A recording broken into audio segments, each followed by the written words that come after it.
Hi යාළුවනේ කොහොමද ඔයගොල්ලන්ට ඔන්න මම අද හදන්නේ විනාඩි 5න් හදන්න පුළුවන් ඉන්ස්ටන්ට් නූඩල් එකක්. බලමු අපි හදන විදිය. ඉස්සෙල්ලාම මම සොසේජස් ටිකක් අරගෙන පොඩියට කපනවා. ඊළඟට ලුණු සාමාන්‍ය පොඩි ප්‍රමාණයෙන් කපනවා. තක්කලිත් අපි ගන්නවා. පොඩියට එකක් කපාගෙන තියාගන්න ඕනේ. ඊට පස්සේ අපි දාගන්නේ කොරියන්ඩර් ලීව්ස්. ඒකත් චූටියට වෙන්න කපලා තියාගන්න.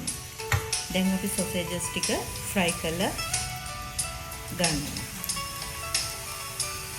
ඒකට මම කෑලි මිරිස් ටිකකුත් ඇඩ් කරා. ඊට පස්සේ අපි නූඩල් එක හොඳට තම්බ ගන්නවා.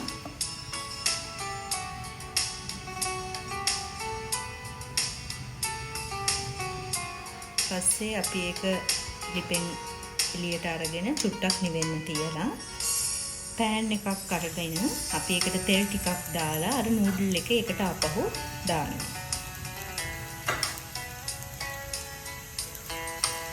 අපි ඒක ලස්සනට ටිකක් රවුමට වටේ හදා ගන්නත් ඕනේ.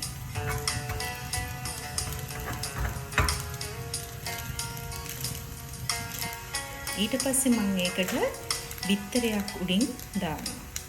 ඒක චුට්ටක් වටේටම යවන්න.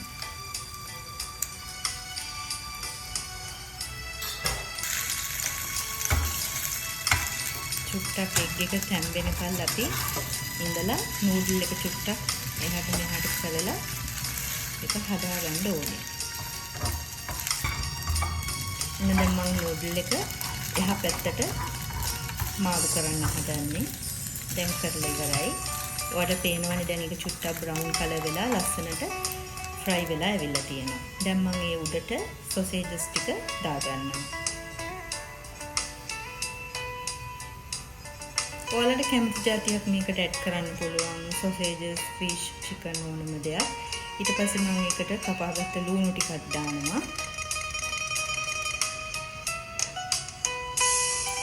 තක්කලිත් දානවා. ඊට පස්සේ මම චීස් ටිකක් උඩින් ස්ප්‍රෙඩ් කරනවා.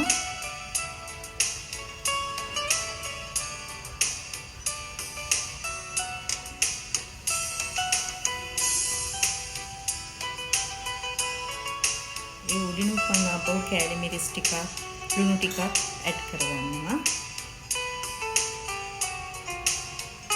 ඊට පස්සේ පෑන් එකෙන් ටිකක් වහලා මේක කුක් වෙනකල් තියලා විනාඩි 2-3කින් අපිට පෑන් එකෙන් අයින් කරන්න පුළුවන්.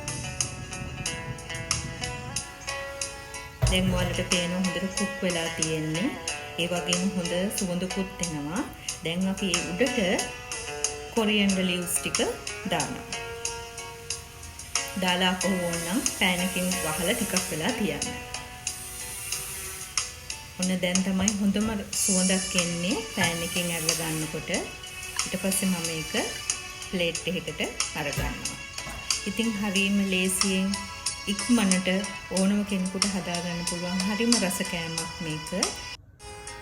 මම මේ නූඩල් එකට කිසිම සීසනින් පැකට් මුකුත් දාන්න නැතුව තමයි හදලා තියෙන්නේ. කොහොමත් ඔයගොල්ලොත් එහෙම නොදා try කරන්න. ඉතින් දැන් අපි බලමු කපන කොටත් ඒක මුකුත් වෙන්නේ නැහැ. ලස්සනට අපිට ඕන විදිහට සර්ව් කරන්නත් ලේසියෙන්ම පුළුවන්. ඉතින් ඕගොල්ලොත් මේ කෑම try කරලා බලන්න.